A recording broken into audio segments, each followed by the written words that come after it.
Une création. Blast! Pagaille, un podcast de Blast.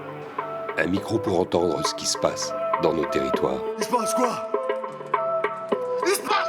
Il se passe quoi à Villeneuve de la Raho? La guerre du Golfe, en Pyrénées-Orientales. Nous sommes arrivés au milieu de notre parcours, mais au point culminant en quelque sorte devant la mairie de Villeneuve. 4000 personnes mobilisées contre ce projet de golf à Villeneuve de la Raho. Cette mobilisation, elle se fait dans l'espoir que le projet de construction, qui a déjà commencé depuis quelques mois, il soit retiré. Il a été reconnu d'utilité publique par la préfecture et pourtant ce projet, il crée des crispations ici pour Villeneuve de la Raho. Nous sommes dans les Pyrénées-Orientales, à une dizaine de kilomètres de Perpignan, en terre catalane. Le 16 mai 2024, plus de 4500 personnes composaient ce cortège venant combattre ce projet pharaonique et même BFM TV était présente. Un projet absurde, anachronique, porté depuis 20 ans par Jacqueline Irles, la maire LR de Villeneuve de la Raho, qui, sollicitée, a refusé de nous recevoir. Là, nous sommes non loin du site du projet du méga complexe golfique, parmi les rares espaces encore inviolés de cette zone périurbanisée, juste au-dessus du lac, véritable poumon vert, un site sublime, ouvert à 360 degrés sur la chaîne des Pyrénées. Il est où le golf qu'ils veulent faire? Derrière les arbres en fait. Voilà, en arrivant. À côté du lac. Mais le Canigou est où? Là, regardez, sous les nuages, là, c'est lui là. Là, à la pointe, on voit légèrement le petit blanc, donc c'est lui.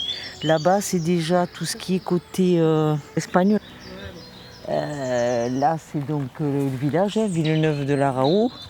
Le grand village, c'est une ville. Oui, on est à plus de 4000 habitants. Ouais. Tout ça tant qu'il y a de l'eau. En cas de l'eau, hein. Le lac, on l'a vu tout bas des fois. Il y a des images tristes où la moitié elle semble avoir disparu comme avalée. Là, il est un petit peu plus rempli, mais bon, c'est pas... Oui, cette fin d'année, là, heureusement qu'il a plu un peu, mais c'est inquiétant. Oui. On a d'ailleurs, on est en restriction d'eau. Mais bon, ça n'a jamais arrêté. En fait. Merci. Merci.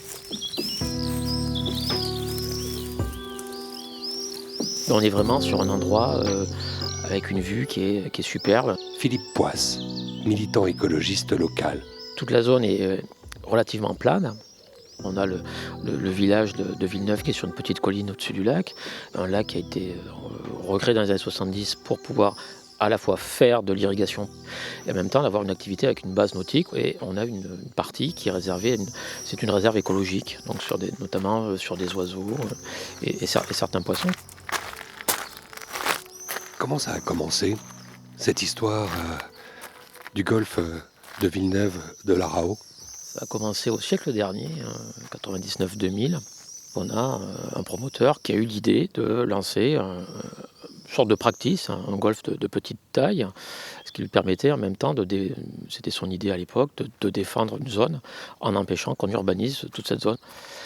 Et en 2001, Jacqueline Irles prend la ville de Villeneuve, expulse le promoteur du projet et part sur un projet qui est depuis devenu délirant, de plus de 230 hectares, c'est-à-dire le plus grand golf de France, 18 trous. Ça ressemble à Disneyland en plus petit. On a 600 logements qui permettent en fait, de rentabiliser le projet économiquement, qui intègre, comme tous les projets golfiques en France aujourd'hui, ils intègrent la partie purement sportive et la partie hôtellerie de luxe, parce que c'est toujours de l'hôtellerie de luxe. Ce que la mairesse n'avait pas évidemment anticipé, c'est le stress hydrique que connaît la région depuis plus de 3 ans et qui rend aujourd'hui ce projet, de parole de ministre même, un peu anachronique. Là, on a 3 sécheresses hivernales consécutives, ce qui est quasiment unique. Mais ce qui a permis que ça passe, c'est les eaux usées. C'est la réutilisation des eaux usées de la station d'épuration de Villeneuve. Mais on sait que ces eaux contiennent énormément de contaminants biologiques et chimiques, notamment des produits pharmaceutiques. Alors, sur les doses effectives, on est en dessous des normes. Donc, il n'y a pas d'interdiction de rejeter dans les rivières. Mais en termes d'arrosage, sachant que l'arrosage, comme prévu, sera fait par des pulvérisateurs. Donc, ce sera aérien. Et en fait, on va construire sur des parcelles de 1000 à 1500 mètres carrés qui seront au milieu du golfe. Eux, ils vont baigner dans une irrigation 100 à 150 jours par an. Ils seront tous les soirs arrosés par de l'eau contaminée. Ça, c'est déjà un premier problème. Et le deuxième problème, c'est que le besoin est de l'ordre de 200 000 mètres cubes par an, ce qui est énorme. C'est le besoin que pour le golfe. Que pour le golfe. 200 000 mètres cubes. Il faut une population de l'ordre de 7 500 habitants pour avoir cette quantité d'eau. Alors, il manque 3 000 habitants pour avoir l'eau. Et ce qu'on se rend compte, c'est que 4 mois par an, c'est 100% des rejets qui seront utilisés. Or, la station d'épuration alimente tout un réseau de canaux qui servent aux agriculteurs sur la zone pour irriguer, qui, de juin à septembre, ne sera plus irrigable. Plus d'eau du tout. Vu que toute l'eau devra partir au golfe.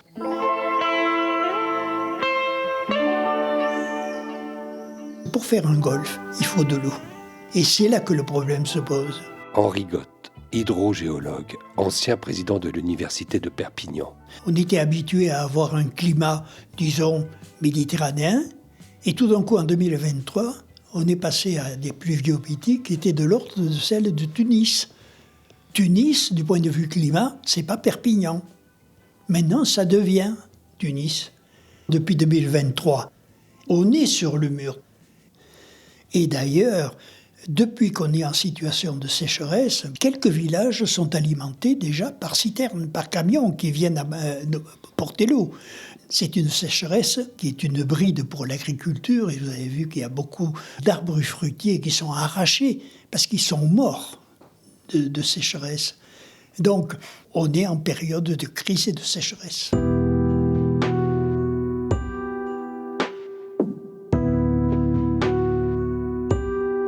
Il n'y a pas d'eau, mais il y a de l'eau usée.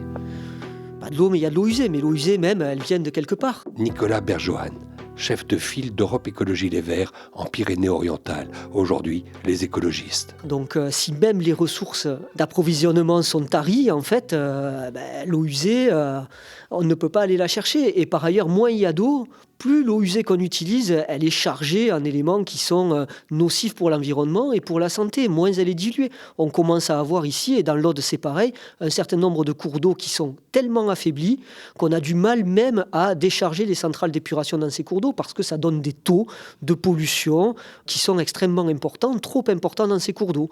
Donc ça, c'est un fantasme en fait. L'eau usée, il faut bien qu'elle vienne de quelque part, et ici, il ne pleut plus. Et s'il ne pleut plus, c'était prévu par les climatologues, c'est à cause du réchauffement climatique.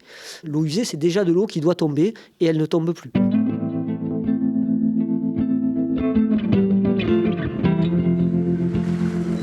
Ce projet, il est profondément anachronique. On ne manque pas de terrain de golf sur le territoire des Pyrénées-Orientales. On manque d'eau. 22 mars 2024, Christophe Béchu, alors ministre de la Transition écologique, est sur le terrain de la ZAC golfique. Initialement, l'État n'était pas favorable à ce projet. C'est une décision de justice qui nous a forcés à délivrer les autorisations. À défaut de pouvoir bloquer un lancement de travaux, ce que je dis de façon extrêmement claire, c'est que nous n'autoriserons pas de mise en service de cet équipement s'il devait être construit, parce que ça, c'est à notre main. Si ce projet devait vouloir prendre 1 centimètre ou 1 mètre cube d'eau issue des eaux brutes, l'eau, on doit la préserver pour l'agriculture et pour l'eau potable.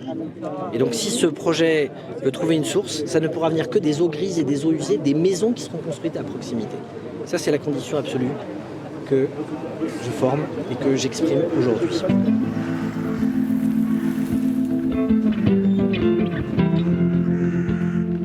Quand j'ai vu que le projet était relancé et le mouvement en lui-même, on a été surpris, on croyait qu'il était abandonné. Johan Nou, coordinateur d'Agissons en pays catalan, mouvement et collectif 100% local, 100% citoyen, mobilisé contre le projet. On est un territoire, comme vous le savez, qui est en pleine sécheresse, où l'eau est une denrée très rare.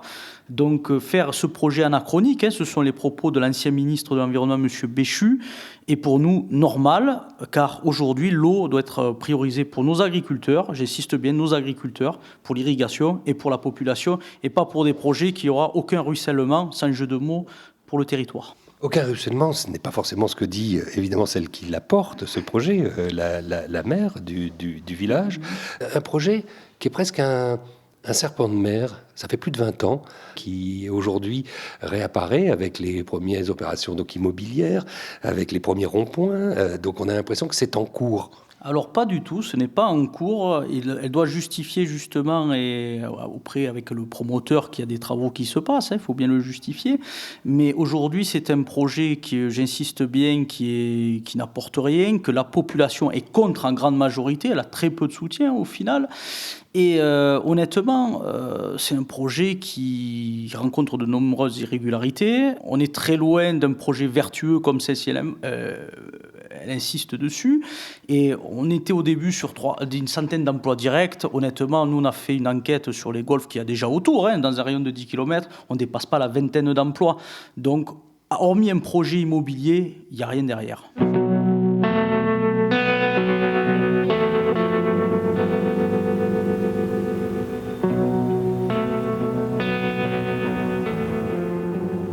Thibault, au cœur de Perpignan, à une dizaine de kilomètres donc de Villeneuve-de-la-Raho, il y a eu pour toi une prise de conscience de cette terre que tu travailles aujourd'hui parce que tu es maraîcher, c'est ça ?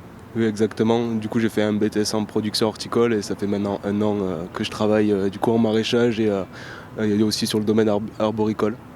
C'est d'ailleurs les 2 cultures qu'on retrouve le plus sur ce terrain où il y a ce golfe qui va peut-être naître. Un projet qui t'a hérissé le poil. J'ai la chance de te voir ici à ce micro, alors que les gars et les filles d'Extinction Rebellion, généralement, ils sont peut-être un peu discrets. Du coup, oui, déjà, bien sûr que ça m'a hérissé le poil. Donc, comme vous l'avez dit, je suis du coup dans le domaine du maraîchage.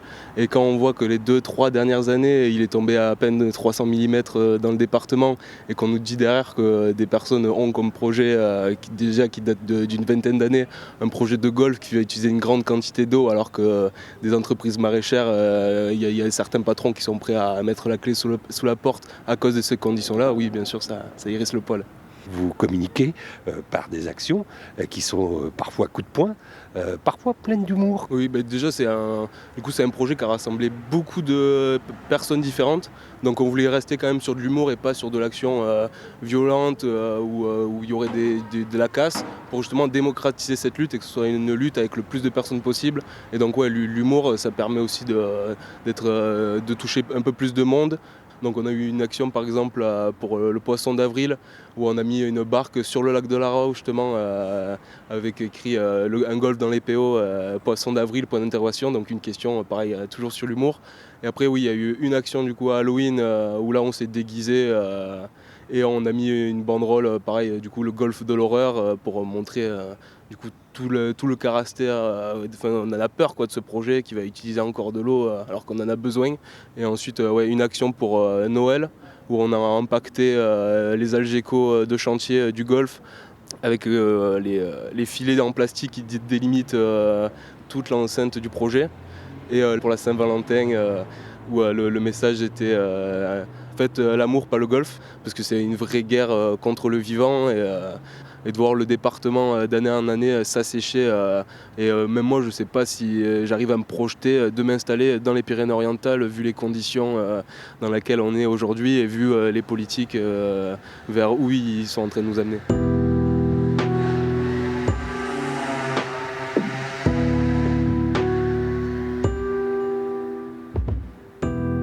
Laurent Gauze, président de la Chambre de commerce et d'industrie des Pyrénées-Orientales, ici à Perpignan.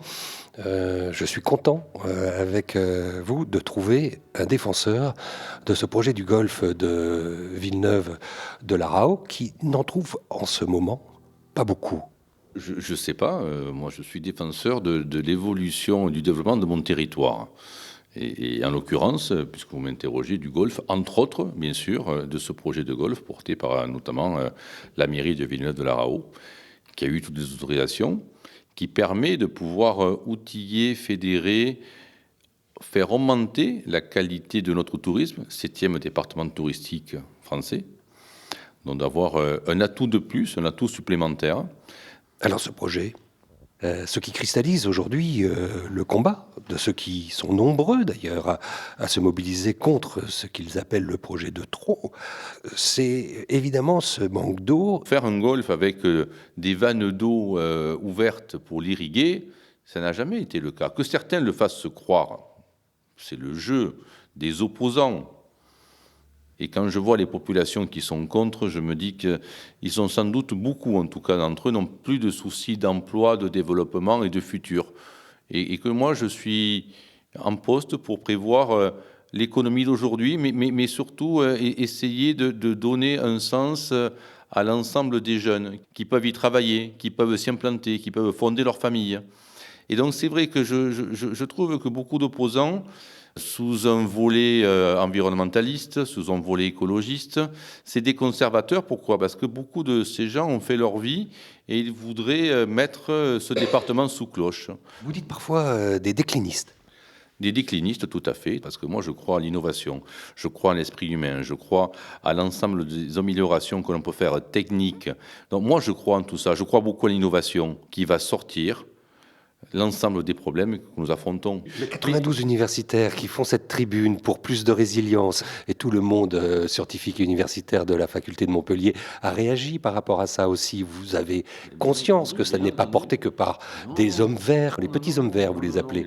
Pas du tout, mais on peut comprendre que les 2 ou 3 000 collaborateurs chefs d'entreprise du monde du BTP, qu'on peut comprendre que les 10 ou 15 ou 20 000 personnes qui travaillent dans l'hôtellerie et la restauration, on peut comprendre que l'ensemble des chefs d'entreprise dans l'immobilier sont favorables à cela, n'ont peut-être pas autant de diplômes universitaires, mais sont des gens conscients qui payent leur URSSAF, qui font travailler du monde. Tous les universitaires à Consigny, c'est beaucoup de gens qui ont un salaire assuré et qui sont bons pour donner des leçons. Moi, je veux bien les écouter, mais les thèses universitaires, on a quand même la chance d'en avoir qui sont pour et d'en avoir qui sont contre. On peut penser que c'est pas parce qu'on n'est pas universitaire en France qu'on peut raconter des choses sensées, qu'on peut croire à des projets, qu'on peut croire à une avancée, qu'on peut croire à un avenir. On ne peut pas uniquement se lier à un manque d'eau qui est momentané, sur lequel il y a des solutions. Moi, je veux dire, se focaliser sur le golfe, pour beaucoup d'intellectuels, c'est facile, c'est pas cher et ça fait plaisir. Et c'est vrai que dans les dîners en ville, ça rend intelligent. Je pense que c'est un petit problème qui monopolise l'esprit et le cerveau de beaucoup de scientifiques qui feraient mieux de mettre leur énergie, leur matière grise et leur savoir-faire à d'autres usages, à d'autres utilités, beaucoup plus profitables à la société.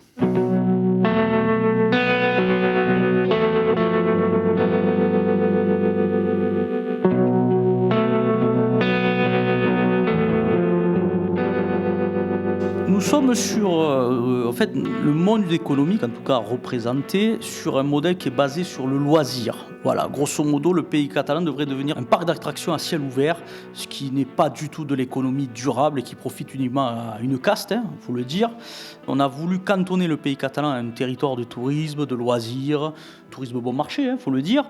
Et honnêtement, nous avons, si je ne me trompe pas, déjà 3 golfs sur le département et on est sur une dizaine, une vingtaine d'emplois, pas plus. Donc ça ne changerait pas les problématiques justement d'emploi et de chômage, car on est un territoire, on fait partie, même on était premier en termes de chômage. Là aujourd'hui, nous, ce que nous préconisons à Gisson, c'est de développer ce que faisaient nos aïeuls, des petites unités d'entreprise, des conserveries, parce qu'on est très bon sur l'agroalimentaire. Par exemple, développer le nautisme. On a la mer, on a cette chance-là, et du tourisme durable. On a un tourisme vert à développer sur la randonnée, on a des sentiers de randonnée magnifiques, on a le mont Canigou qui est très important pour nous. Voilà, ça c'est ce que nous préconisons en tout cas en tant que mouvement citoyen et politique.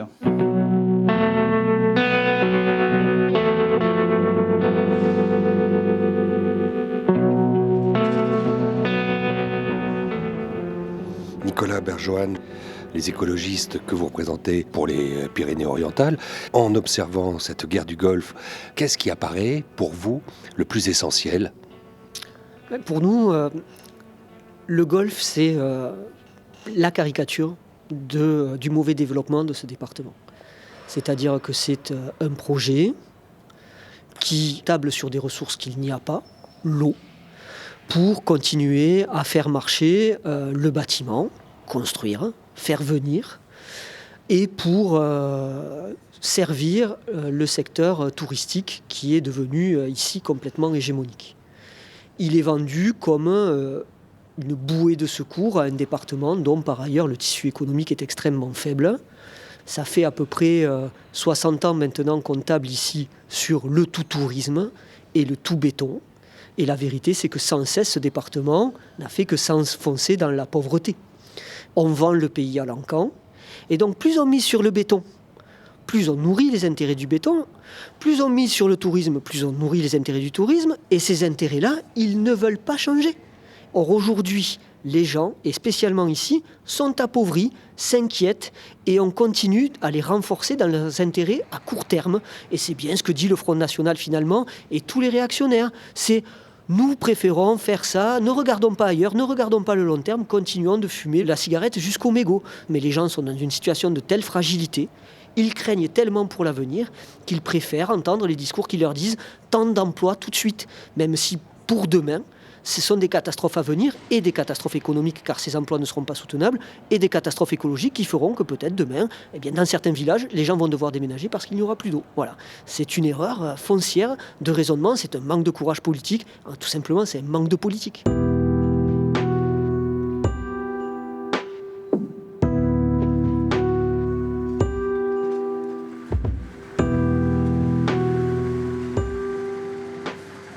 Il n'y a aucune acceptation sociale de ce projet. On n'a pu, à part évidemment des gens qui sont directement impliqués, comme les associations professionnelles de l'hôtellerie, la CCI, la Chambre de commerce et de l'industrie. Voilà.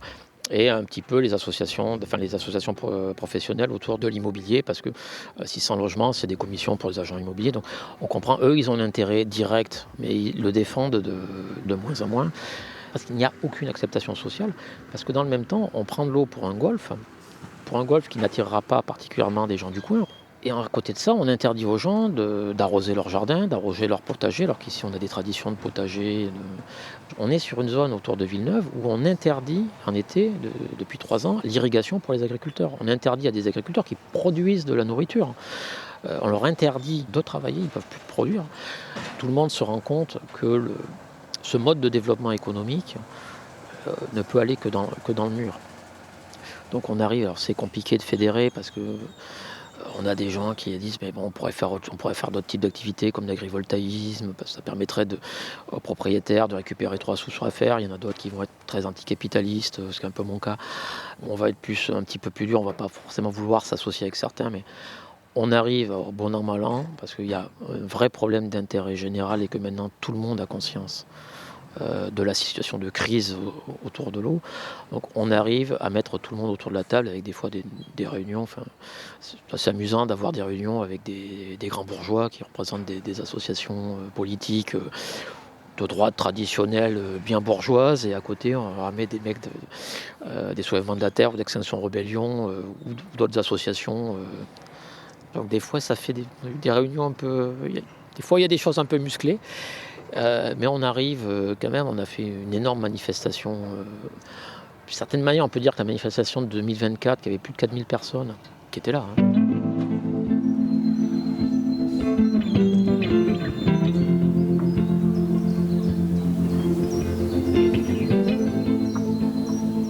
Valentine Lescaut, dans les troupes qui sont en ce moment en train de lutter contre ce projet golfique à Villeneuve de la Rao, il y a Bure.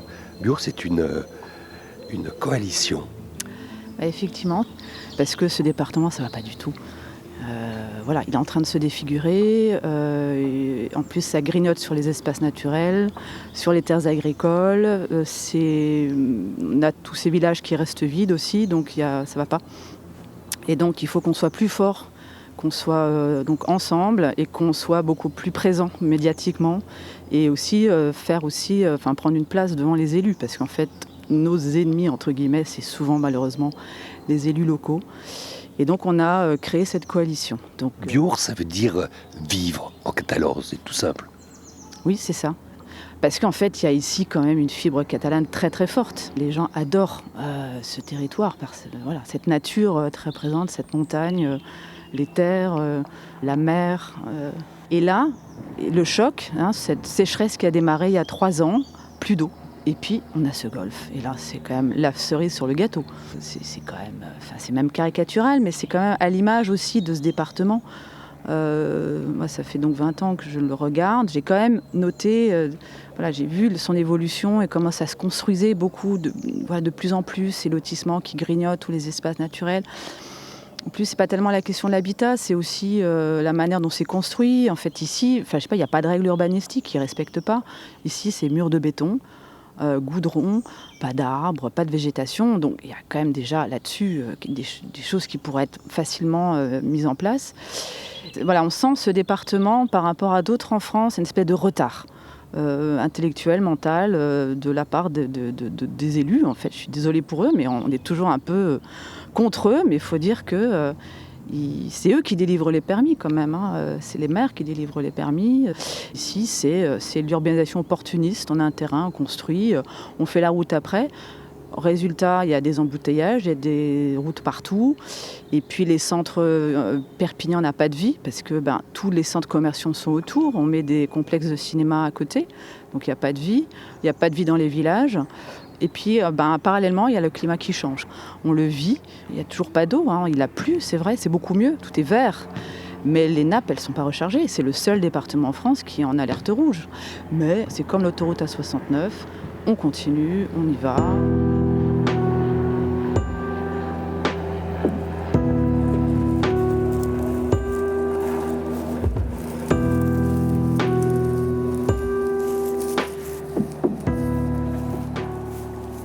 Il y a du vent ici, ça fait partie du paysage. Il y a du vent qui souffle. Et ici, Aurégane-Nivet, allez, Aurégane-Nivette, au catalan. On est sur cette départementale 39. C'est ce nouveau rond-point, un nouveau rond-point, d'une zone que l'on dit être un projet golfique qui est en cours. Et aujourd'hui, force est de constater que le projet commence à prendre forme. Oui. Qu'on a derrière nous, c'est ce projet qui avance malheureusement très rapidement. Donc un terrain encore vierge, une petite colline avec évidemment le village au fond et en bas ce lac, cette retenue absolument splendide avec le Canigou au loin. Ça, on ne pourra pas nous l'enlever. Fort heureusement. En revanche, on peut nous obstruer cette vue avec des lotissements. Le projet, effectivement, n'est pas gelé et en toute honnêteté, on n'est pas là pour se leurrer non plus, le projet verra le jour. En revanche, comment pourra-t-il être alimenté dans le futur ? Là, je m'interroge. Ça va se faire malgré et contre tous, et même le bon sens. Alors, le souci, c'est qu'effectivement, quand on a un dossier sous les yeux et qu'on a une autorisation d'urbanisme ou plusieurs autorisations d'urbanisme ou des déclarations d'utilité publique qui sont délivrées ou qui sont édictées, le projet sur le papier, il peut se faire. Après, quand on sera confronté au problème du green qui sera, et c'est déjà le cas quand on regarde le golfe de Montesco qui est situé à quelques kilomètres d'un green qui n'est pas vert mais marron, là, ils regretteront peut-être leur choix. En revanche, effectivement, sur le terrain juridique et sur le terrain du droit des autorisations qui ont été délivrées, le projet en lui-même peut voir le jour, bien sûr. Ce qui est sûr, c'est qu'on continuera de se mobiliser encore une fois pour cette question de l'eau qui est, je le répète, une question de vie ou de mort. Parfois, on pense le combat perdu, mais on va quand même au front.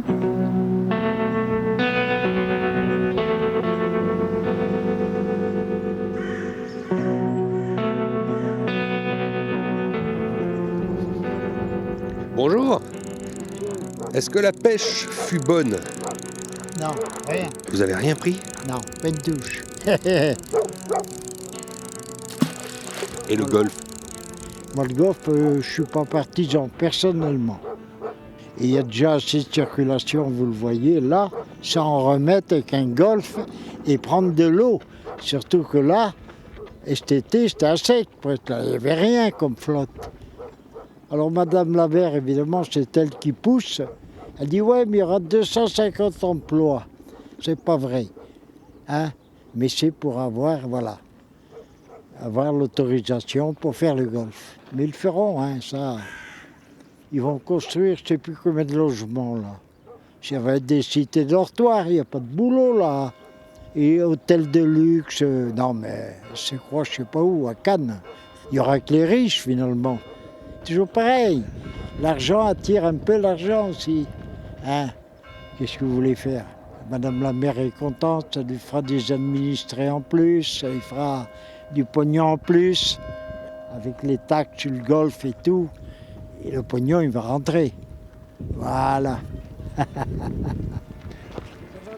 Bon, je vous laisse partir avec malheureusement l'épuisette vide. Oui, touche, non.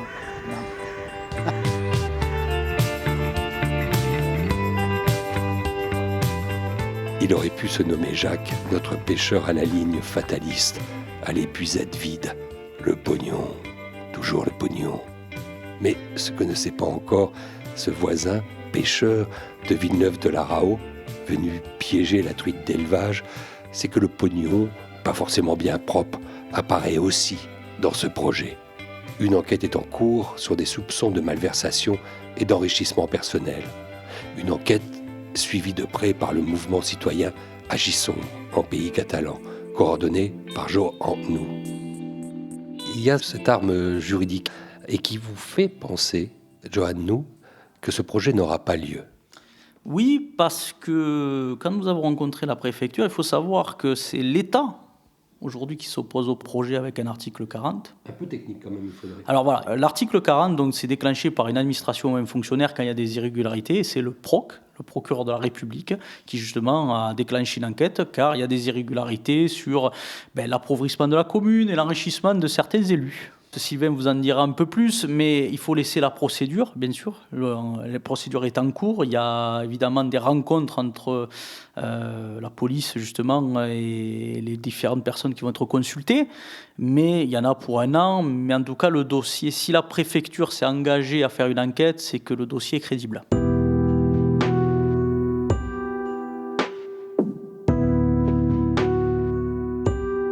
Ce dossier, suivi par Agissons, c'est Sylvain qui le connaît le mieux. Sylvain est un lanceur d'alerte. Il a souhaité emprunter ce prénom et que l'on modifie sa voix. Il a fourni des informations à la justice et a pu consulter le compte-rendu public de cette enquête en cours qu'il nous livre en partie. Dans ce compte-rendu d'enquête publique, il y avait un ancien de la DGCCRF, Direction Générale de la Concurrence et de la Répression des Fraudes, qui s'est étonné que le Golfe, sur une de ses frontières, décrive un crénelage pour éviter un terrain. Et ce terrain, on apprendra après qu'il s'est vendu 1 million d'euros. Soit, l'autorisation d'utilité publique a été délivrée en 2019. Et en 2021, nous apprenons que le fameux terrain, qui était évité par le périmètre golfique, a été acheté par cette société d'aménagement. Et à partir de là, recherche d'origine de propriété, nous tombons sur une propriété indivisaire dont l'épouse d'un des copropriétaires est une adjointe. Moi, je suis convaincu que le projet sera nécessairement arrêté. Le maire du village dira sabordé. Mais il ne faut pas oublier que cette personne porte le projet depuis 20 ans et qu'elle était maire à l'époque où les frontières ont été tracées. Elle présidait la séance du conseil municipal le jour où l'élu même, qui était copropriétaire de ce terrain, a voté les frontières d'une ZAC qui évite un terrain de sa famille. Mais pire, l'aménageur, épaulé par la mairie, n'ont pas hésité à manœuvrer juridiquement, à sanctuariser un vil prix pour les expropriés. Car il faut savoir que les expropriés, au départ, il leur était offert 2,75 € de terrain aménageable. Sachant que non loin de là, des terrains dans le même état, donc pas plus loin que 50 mètres que la frontière du Golfe, ont été cédés à 146 € le mètre carré non viabilisé. Donc, sur un périmètre constructible qui avoisine les 20 hectares, l'économie pour l'aménageur est énorme. Ce que nous pensons, c'est que ce golfe n'est qu'un prétexte à réaliser une énorme opération immobilière, à savoir qu'après aménagement, ce sera vendu 450 € le mètre carré. C'est le cas aujourd'hui où certaines parcelles ont été mises en vente, alors même que le golfe n'est pas livré. Alors ce n'est pas des ventes définitives, ce sont des réservations. Parce qu'aujourd'hui, on ne sait toujours pas quelle est la société qui va gérer le golf. Parce que pour prouver que la déclaration d'utilité publique, elle est bien pour créer un golf, il faudrait quand même qu'une entreprise spécialisée en la matière ne se manifeste et dise « oui, je veux gérer ce golf ». Et aujourd'hui, il faut savoir que, depuis 3 ans, nous sommes en arrêté sécheresse. Et en arrêté sécheresse, même si vous utilisez de l'eau usée traitée, il est interdit d'arroser le fairway. Le fairway, c'est 90% du golf. Donc aujourd'hui, je mets au défi Madame le maire de Villeneuve-de-la-Raho de trouver une déclaration d'une entreprise qui dise « je m'engage à gérer un golf qui ne sera engazonné qu'à 10% de sa superficie totale ». Nous sommes convaincus qu'aujourd'hui, aucune société ne s'est manifestée pour gérer le golf. Donc aujourd'hui, voilà l'angle d'attaque. Et ensuite, nous avons continué l'enquête sous d'autres approches, notamment sur de mystérieux tuyaux de gros diamètre qui ont été posés par la mairie, des réseaux qui s'échappent du lac de Villeneuve-de-la-Raho et qui vont jusqu'au golfe. Et on sait, on facture à l'appui, que la mairie a payé ces infrastructures. Mairie qui prétextera que c'est le réseau d'irrigation du village, sauf que sur les factures, il est écrit irrigation ZAC golfique.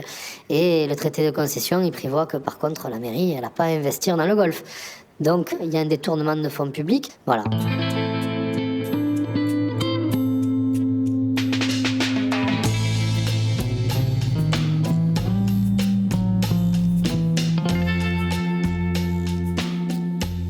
Ce qui se joue, c'est la collusion des élus avec un certain nombre d'intérêts.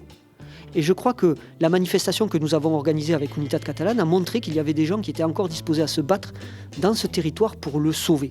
Maintenant, les intérêts en face sont très forts. Ils ont trouvé, bien sûr, dans le gouvernement passé, mais aussi dans les gouvernements en général et chez les services de l'État, une oreille bienveillante. Christophe Béchu a magnifiquement joué son coup en tergiversant, faisant traîner, laissant planer le doute que la décision serait changée, puis en ne changeant rien finalement. Et donc ils ont tenté comme ça d'essouffler le mouvement de contestation. Mais nous avons confiance dans le fait que d'abord la justice dans notre pays reste une justice d'état de droit, et donc il y a un certain nombre de faits sur lesquels la justice aura à se prononcer. Et puis nous, si demain il faut se battre de nouveau en levant le mouvement social, nous le ferons. Mais c'est le combat du pot de terre contre le pot de fer. En face, on a un système. On a un système de pouvoir, on a un système économique qui a dirigé, qui pilote les destinées de ce territoire vers le néant, même si c'est vrai que cette manifestation nous a donné beaucoup d'espoir parce qu'elle a montré qu'il y avait encore peut-être une société civile dans ce territoire.